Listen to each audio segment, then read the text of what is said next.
नमस्ते साथियों, अर्धवार्षिक परीक्षा सत्र 2021-22 कक्षा 11 विषय रसायन विज्ञान का हाफ ईयरली का पेपर आपके सामने। तो बिना टाइम खराब किए इसको स्टार्ट करते हैं। क्वेश्चन नंबर 1 आपकी स्क्रीन के सामने घनत्व का मात्रक है। क्या पूछा आपसे? घनत्व का मात्रक है। तो हम सभी जानते हैं कि घनत्व बराबर क्या होता है? द्रव्यमान बटा आयतन। हमें हर क्वेश्चन का रीजन कारण है। तो द्रव्यमान का मात्रक क्या होता है? किलोग्राम। और आयतन क्या होता है? Metre cube. तो इसका फॉर्मूला क्या बन जाएगा? केजी मीटर की पावर -3। अगर ऊपर लोगे तो क्वेश्चन नंबर 1 का राइट आंसर क्या हो जाएगा? ए केजी मीटर की पावर -3। अगला 2.005 में कितने सार्थक अंक है? तो सार्थक अंक का एक नियम है कि अशून्य अंकों के बीच में अगर शून्य आता है तो वो भी काउंट होता है। तो कुल कितने अंक हो गए? 1 2 3 4। तो इस संख्या का सार्थक अंक कितना हो गया? 4 हो गया है। क्वेश्चन नंबर 2, ये आपका अपना चैनल है। अभी तक अगर आपने इसको सब्सक्राइब नहीं किया तो ज़रूर सब्सक्राइब कर दें, जिससे आने वाले दिनों में और भी महत्वपूर्ण वीडियो और नोटिफिकेशन आपको प्राप्त हो सके। और वीडियो को ज़्यादा से ज़्यादा अपने सभी साथियों को शेयर करें, जिससे वो भी स्टडी कर सकें। क्वेश्चन नंबर 3, 1 किलोग्राम विलायक में उपस्थित विलेय के मोलों की संख्या। देखो शब्द क्या दिया? किलोग्राम। अगर यहाँ पर 1 लीटर होता तब तो हम किसका प्रयोग क्या बोलते? इसको मोलरता। लेकिन यहाँ 1 किलोग्राम, तो किलोग्राम के लिए करेंगे 1 किलोग्राम विलायक में उपस्थित मोलों की संख्या, तो इसको हम बोलते हैं मोललता। मोललता, और इसको स्मॉल m के द्वारा रिप्रेजेंट किया जाता है। क्वेश्चन नंबर 4, नाभिक में उपस्थित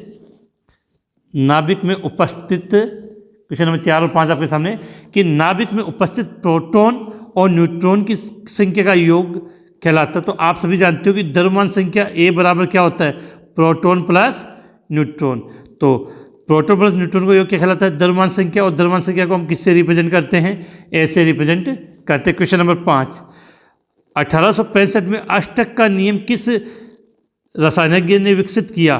तो अगर आपको याद हो तो आवर्त सारणी के लिए अलेक्जेंडर न्यूलैंड ने ये अष्टक का नियम दिया था। क्वेश्चन नंबर 5 का राइट आंसर अलेक्जेंडर न्यूलैंड। इसके अनुसार प्रत्येक 8वें तत्व के गुण अपने पहले वाले तत्व के गुणधर्म से मिलते हैं। क्वेश्चन नंबर 6 आपके सामने, अक्रिय गैसों को आवर्त सारणी में कौन सा वर्ग दिया है? तो कौन से सबसे लास्ट में आता है? और आवर्त सारणी में वर्ग कितने होते हैं? 18वां। तो अक्रिय गैसों को कौन से वर्ग में रखा गया है? 18वें वर्ग में रखा गया। तो इसका राइट आंसर क्या हो जाएगा? 18। इसके बाद हम बात करें कि डी ब्लॉक के तत्व कहलाते हैं। तो सीधी सी बात है, डी ब्लॉक के तत्वों को हम क्या कहते हैं? संक्रमण तत्व कहते हैं। डी ब्लॉक के तत्वों को हम क्या कहते हैं? संक्रमण तत्व। अभी को यहाँ से कुछ चीज़ें और बोले। क्षारीय मर्द धातुएं, तो वर्ग नंबर 2 को हम बोलते हैं क्षारीय मर्द धातुएं। चलो क्षार धातुओं की बात करते तो वर्ग नंबर 1 क्षारीय मर्द धातु, वर्ग नंबर 2 को लेंथेनाइड श्रेणी 4F को और एक्टिनाइड श्रेणी 5F को कहा जाता है।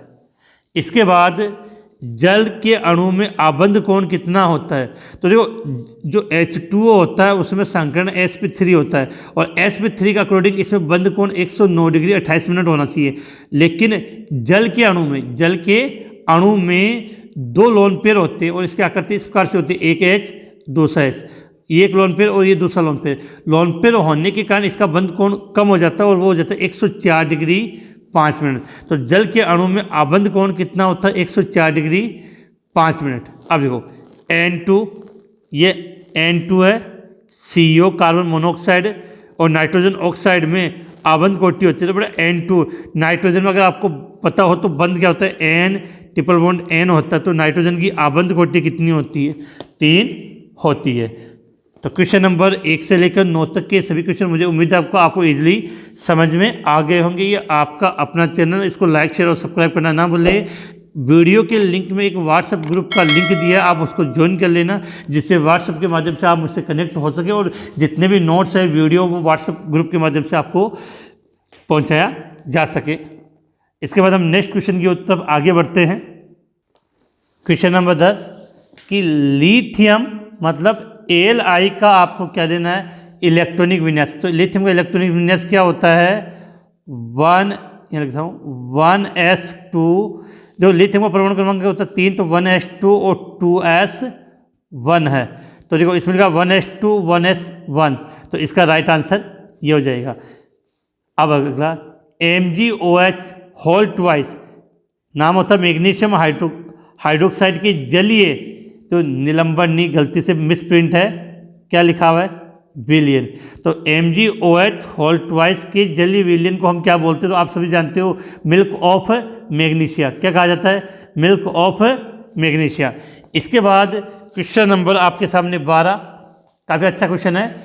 कैल्शियम सल्फेट का अर्ध हाइड्रेट कहलाता है। कैल्शियम सल्फेट का अर्ध हाइड्रेट, तो पहले फॉर्मूला लिखते हैं, ये कैल्शियम ये सल्फेट, और अर्ध हाइड्रेट का मतलब जल का अणु आधा, तो 1/2H2। फॉर्मूला देख कर याद है क्या होता है ये, कैल्शियम सल्फेट अर्ध हाइड्रेट, इसको बोलते हैं प्लास्टर ऑफ पेरिस।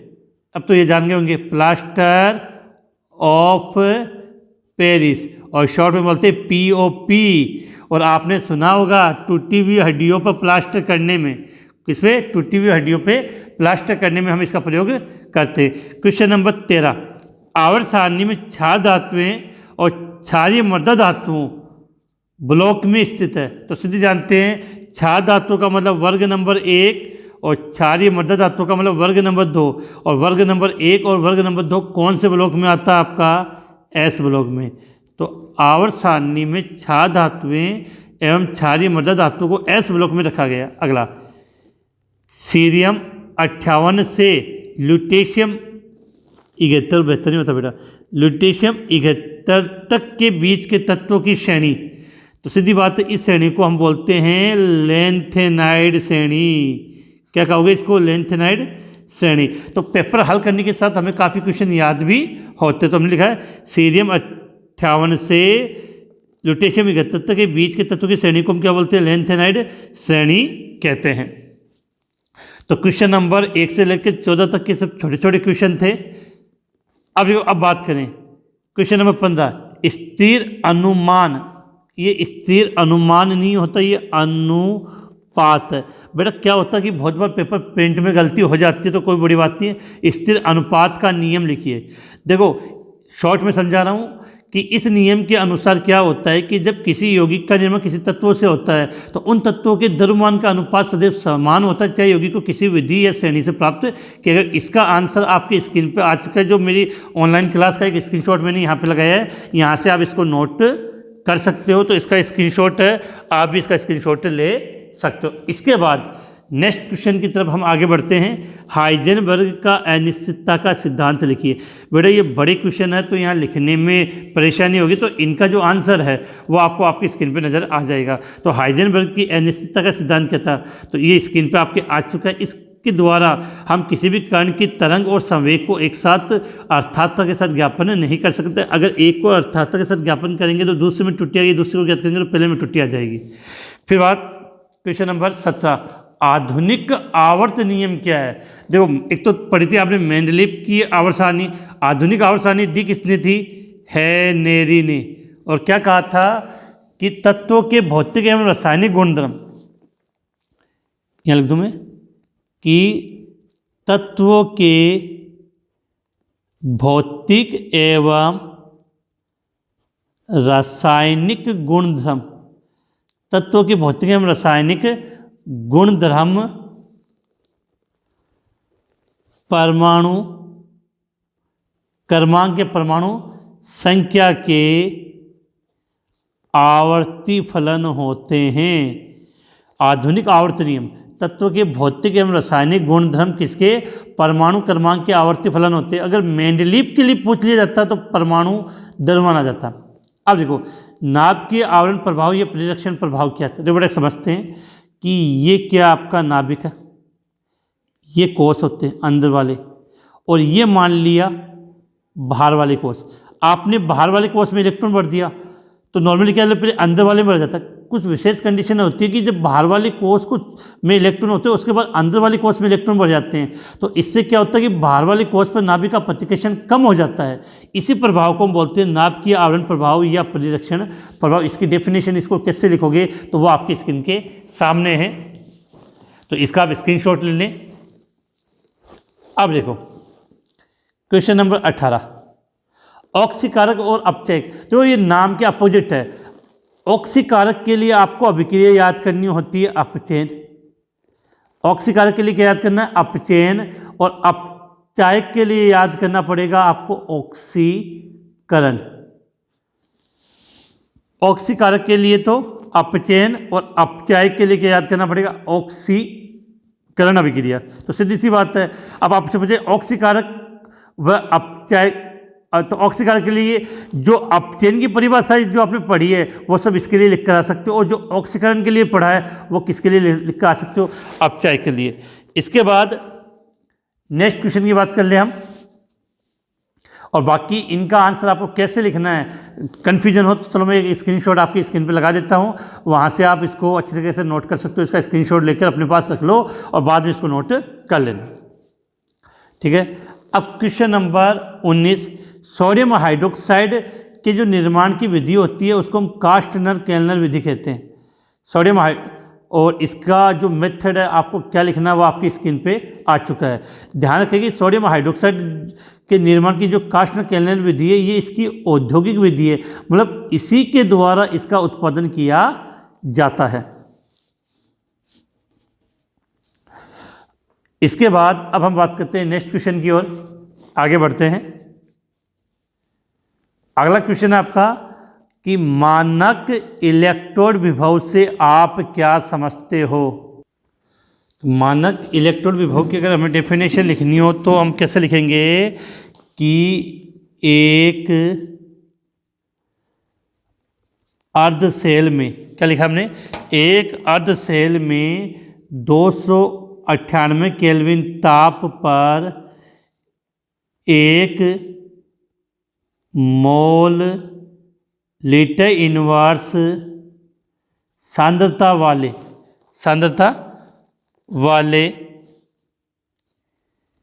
विलियन सांद्रता वाले, क्या लिखेंगे इसके लिए, एक अर्ध सेल में 298 केल्विन ताप तथा 1 मोल लीटर सांद्रता वाले विलियन का इलेक्ट्रोड विभव ही क्या कहलाएगा, मानक इलेक्ट्रोड विभव। मतलब नॉर्मल जो इलेक्ट्रोड विभव होता है उस पर कौन सी कंडीशन, मानक कंडीशन, अर्थात टेम्परेचर तो 298 केल्विन ताप और सांद्रता, ठीक है, इसको आप कर सकते हो। इसके बाद हम बात कर रहे हैं अगले की बात की, जो इनमें आपको ऑक्सीकरण संख्या ज्ञात करनी है। पहला कंपाउंड है H2SO4, क्या लिखा हुआ है यहाँ पर लिख दूँ मैं H2SO4। तो अगर सल्फर की ज्ञात करोगे तो इसकी +6 आएगी। फिर ये कंपाउंड में थोड़ा सा मिस प्रिंटिंग है, मैं ये लिखता हूँ आपको समझना, Cr2O7 2-, तो यहाँ Cr की भी निकालोगे तो आपकी +6 आएगी। और तीसरा है आपका NO3-, तो यहाँ पर इस N की ऑक्सीकरण अंक आएगा +5। अगला क्वेश्चन है डेनियल सेल का नामांकित चित्र बनाते हुए मानक इलेक्ट्रोड विभव को समझाइए। काफ़ी अच्छा क्वेश्चन है और ऐसे क्वेश्चन जरूर आपको वार्षिक एग्जाम में भी मिल सकते हैं और 12th में भी क्वेश्चन है आपके। तो इसका स्क्रीनशॉट है वो मैंने लगा दिया है, तो वहाँ से आप इसको स्क्रीनशॉट करके इसको नोट कर सकते हो आसानी से। तो उम्मीद है आपने इसका स्क्रीनशॉट ले लिया होगा। इसके बाद चैप्टर के लास्ट क्वेश्चन की बात करते हैं, क्वेश्चन नंबर 21, सर्जकता कोष इलेक्ट्रॉन युग्म प्रतिकर्षण सिद्धांत VSEPR कहते और समझाना इसको क्या है सिद्धांत। तो सबसे पहले बात तो कि सर्जकता कोष इलेक्ट्रॉन युग्म प्रतिकर्षण सिद्धांत है वो आपके सिज्विक व पॉवेल ने दिया था। किसने दिया? सर्जकता कोष इलेक्ट्रॉन युग्म प्रतिकर्षण सिद्धांत किसने दिया था? सिज्विक व पॉवेल ने। फिर इसके बाद में एक वैज्ञानिक थे नाइहोम व गिलस्पी, क्या लिखा है? नाइहोम और गिलस्पी ने इसमें क्या किया? संशोधन किया था। ये सिद्धांत मुख्यतः इसकी सर्जकता कोष में उपस्थित इलेक्ट्रॉन युग्मकों के मध्य प्रतिकर्षण होता है। सिद्धांत किस पर आधारित है कि सर्जकता कोश में उपस्थित सहजता कोश में उपस्थित इलेक्ट्रॉन युग्मकों के मध्य प्रतिकर्षण होता है। अब विशेष सिद्धांत की विशेष बात है कि ये सिद्धांत किसी अणु की आकृति के बारे में बता सकता है, और अणु की जब किसी अणु की आकृति बतानी तो उसमें केंद्रीय परमाणु पर दो प्रकार के बंदी इलेक्ट्रॉन, दो प्रकार के युग्म होते हैं। एक तो हम बोलते हैं बंदी इलेक्ट्रॉन युग्म, और एक होता है अबंदी इलेक्ट्रॉन युग्म, जिसको आप लोन पेयर करते हो। तो इन दोनों के प्रतिकर्षण के कारण, इनके आकर्षण के कारण जो आकृति बनती है उसको इस सिद्धांत के द्वारा समझाया गया। फिर NH3 की त्रिकोणीय पिरामिड संरचना को समझाइए। बेटा सीधे से समझो कि आप लिखते हो NH3, नाइट्रोजन के बाहरी कोश में इलेक्ट्रॉन होते 5, तो 3 तो हाइड्रोजन के साथ जुड़ गए, तो कितने बच गए? 2, 2 का मतलब 1 लोन पेयर, तो 3 और 1 4, तो इसकी आकृति इस प्रकार से बनती है, एक H, दूसरा H और तीसरा H, और चौथा लोन पेयर को इस प्रकार से रिप्रेजेंट कर दिया जाता है। तो बिल्कुल समझ में आ गई होगी बात। अब देखो हम बात करते हैं कि अथवा में दोनों क्वेश्चन तो एक करना था, फिर भी चलो इस क्वेश्चन की भी बात करें। कक्ष के इति व्यापन से आपके समझते हो, और कक्ष के इति व्यापन के किन्हीं दो प्रकार से आपने देखा होगा। देखो एक तो होता है एस कक्षक जिसकी आकृति होती है गोल, पी कक्षक की आकृति क्या होती है? डंबलाकार। जब एक कक्षक दूसरे कक्षक के साथ मिलता है तो उसी को हम क्या बोलते हैं? यति व्यापन। और यति व्यापन के किन्हीं दो प्रकार, देखो एक तो आप लिख सकते हो एस एस कक्षक यति व्यापन हो जाता है, एक हो जाता है एस पी कक्षक यति व्यापन, और एक होता है पी पी अक्षीय यति व्यापन, और एक होता है पी पी सम पार्श्विक अतिव्यापन। तो उम्मीद है कि ये 11वीं क्लास का मैंने आपको पेपर हल करवाया होगा, काफ़ी आपको इससे समझ में आया होगा, और काफ़ी आपका हौसला बढ़ा होगा कि इस प्रकार का अगर हाफ ईयरली का पेपर आपकी एनुअल एग्जाम में आपके हाफ ईयरली एग्जाम में आता है तो आप उसको अच्छी तरीके से हल कर लोगे। तो उम्मीद है कि कमेंट्स करके ज़रूर बताएं कि आपको ये वीडियो कैसा लगा, और आज की क्लास हम यहीं समाप्त करते हैं।